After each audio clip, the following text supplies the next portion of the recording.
Hello and welcome to VOA's Red Carpet. My name is Jackson Bunganyi. Thank you so much for joining us today. On this episode of Red Carpet, we'll feature a Malawian painter's work illustrating the unbreakable bond between music and culture among Africans, an event by Moshood Creations celebrating Black History Month, and FESPACO opens in Burkina Faso. Let's begin the show. And let's start the show with some highlights of the latest entertainment news from around the world.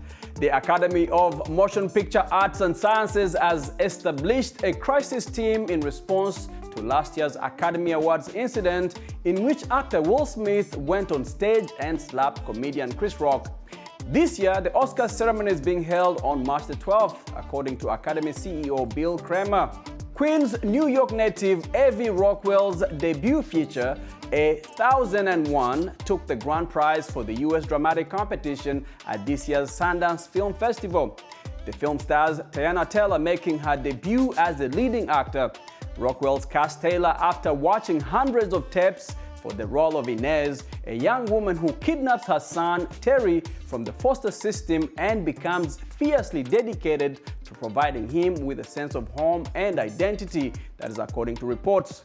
And former film producer Harvey Weinstein was given 16 additional years in prison after a jury convicted him of the rape and sexual assault of an Italian actor and model. Weinstein was earlier sentenced to 23 years in 2020 for a similar conviction in New York. A U.S. judge has handed disgraced R&B singer R. Kelly a 20-year prison term for child pornography and other charges, but he will serve most of it concurrently with the previous sentence. Kelly is already serving a 30-year sentence he received after a Brooklyn jury in a separate federal trial convicted him on racketeering and trafficking charges. R. Kelly's lawyer is appealing both of the singer's federal convictions. The 28th Pan-African Film and Television Festival of Ouagadougou was held recently in the Burkina capital. The fight against terrorism was at the center of the speeches presented. We get more from VOA's Yakuba Ouedraogo and Thierry Kouare.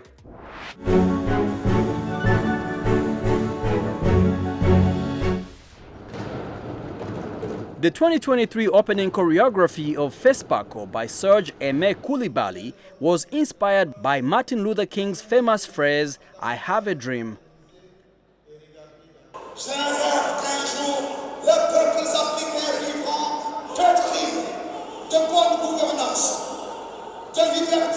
A dream for a better tomorrow for Burkina Faso and for Africa was represented in a creation built around patriotism and the fight against terrorism.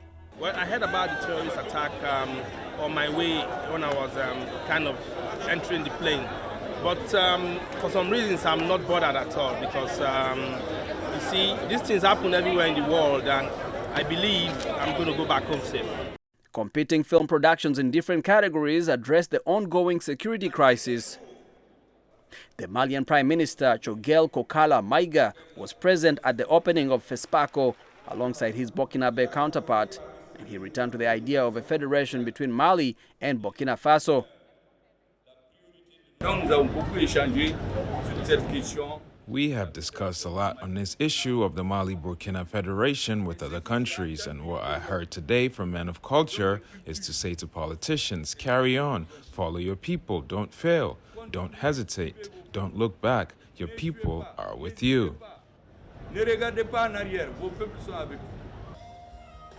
The competition divided 170 films into 10 categories. 15 films from 13 countries are battling for the Yenega Gold Stallion, the most coveted trophy. The closing is scheduled for March the 4th. Congratulations. Welcome again.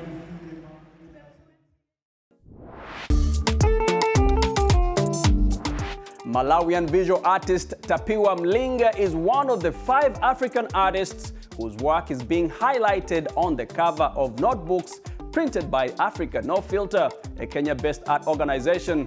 Mlinga was among the over 100 artists from across Africa who participated in the competition to provide artwork and provided an interpretation for the theme celebrating Africa's creative power.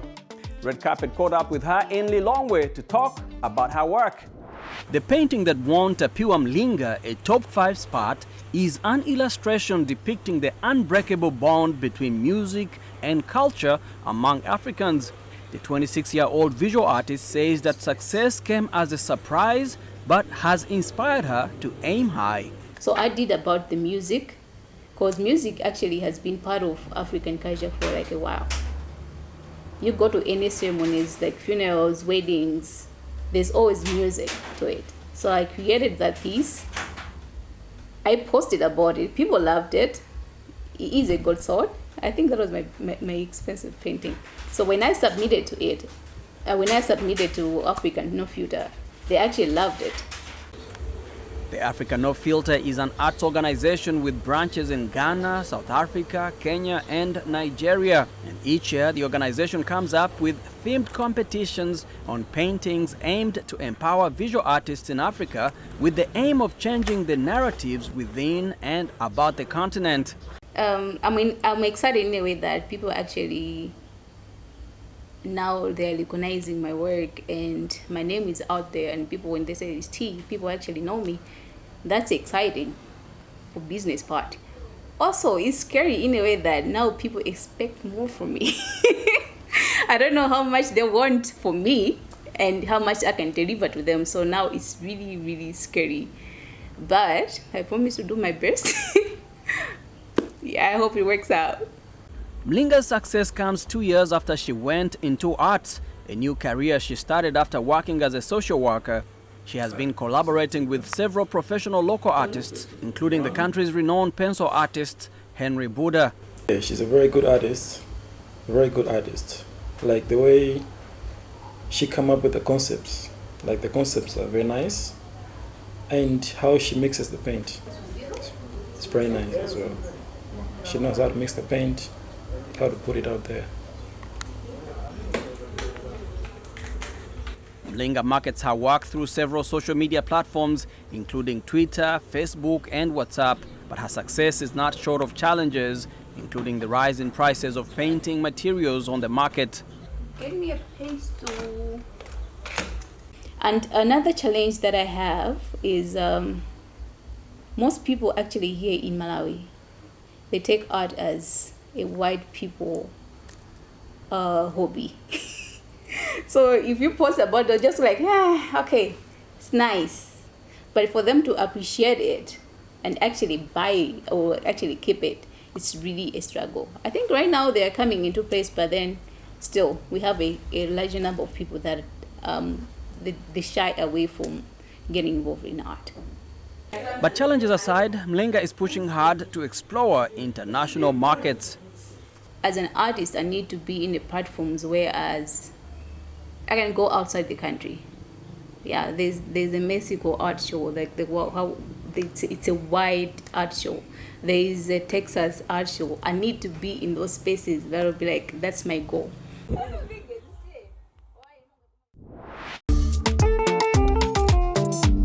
And now to New York City. For decades, Moshood Creations has been a cultural force in the New York fashion scene, displaying unique designs that blend African heritage with contemporary styles. In celebration of Black History Month, Moshood opened its doors to highlighting emerging Black creatives, designers, and entrepreneurs. VOA's Kali Abdu has more. Fashion designer Moshood Afariogun, a Nigerian immigrant from Lagos, opened his first store in Fort Greene in 1994. Over the course of 27 years, the name Moshood has become synonymous with Brooklyn streetwear. At his latest store, an event curated by multidisciplinary artist Folu Ogunyeye is a tribute to Black creativity. So right now we are at Moshood Official, which is a Nigerian designer he's sat over there. I don't know if you can see him from here, but he is a legendary designer whose designs have been worn by so many superstars. I can just list off some names. Stevie Wonder, Erykah Badu, Lawrence Fishburne. Like, we actually have them all along the walls of the store here. You can see the history of this place, and the whole point of this is because this is the final weekend of Black History Month. I wanted to organize a demonstration of what Black history really means. Vendors from all over are presenting their products, from clothing and jewelry to handmade ceramics and art. I have a clothesline called Triple G's, and that stands for God gets the glory. God gets the glory. It's more for men to feel the royalty, or women to feel when they put on the clothes, they feel like royalty, remind them back in our ancestor days of we was being kings and queens. Among the many talented artists featured at the event was Uzo Njoku, a Nigerian-American whose colorful work was on display. So she creates these beautiful prints like this that you can frame and put in your room. She also goes out of her way and puts all her beautiful paintings onto wearable tote bags, like little phone wallets like these. And I think just one of the more unique things that she does is really just, she'll take a piece of clothing or a handkerchief that you see in her art, and she actually makes it come true and an actual product that people can wear. Eliza, an attendant at the event, appreciated Uzo Njoku's work. So I started looking at her work online and just loved it, so I got the same bag. Have gotten so many compliments on it, and knew that she'd also be doing a pop-up here, and wanted to come see the artists, local artists who were, and like designers who were showing. Attendees had the opportunity to experience products from an alkaline chef and also a health and wellness resources center. We are a resource center that allows people to now come in and not only learn the matters of health and wellness, but actually experience in the products and samples that's here for the community to heal. I'm an alkaline vegan chef, so I educate about smoothies, liquid foods. If you see here, we have sea moss, a lot of liquid foods, soursop, green life tonic. It's all about our liquid foods. Our liquid food is as important as our solid. So I educate about that as well. And also I sell sound vibration music. You know, when we talk about health, we talk about the mind, body, and spirit. From the sound to what we eat to what we do, our liberty. So this event alone is a wellness because we have everybody tapping into the abundance that surrounds us, and it's all about the abundance that's within us and all around us. Kali Abdu, VOA News, Brooklyn, New York. And now to sports news. On car-free days, Rwandan officials are converting roads in the capital Kigali into mini courts after introducing street tennis to the country. On a road that might usually be bustling with traffic, Eric Muhowenimana is playing tennis. More specifically, street tennis, a game introduced in Rwanda last year. On car-free days, local authorities in the capital Kigali turn thoroughfares into mini courts. At the beginning, it was very complicated to us because we didn't know much about rules of playing. But we caught up now, and now we're familiar with it. The introduction of the sport was inspired by a partnership with the government of Barbados, following a visit to the East African country in November. Rwandan sports officials say the game is very affordable and can be played by anyone, provided they have the space. Smaller courts mean players need quick reflexes. Muhowenimana says it can get tiring, but that it's easy to ask a teammate to take over. Plus, he says, it's great fun. Thank you so much for watching VOA's Red Carpet. My name is Jackson Vonganye. For more entertainment news, be sure to check us out at voaafrica.com. We are also on Facebook, on Instagram, and on YouTube. Also, don't forget to like, to share, and to subscribe. Until next time, goodbye everyone.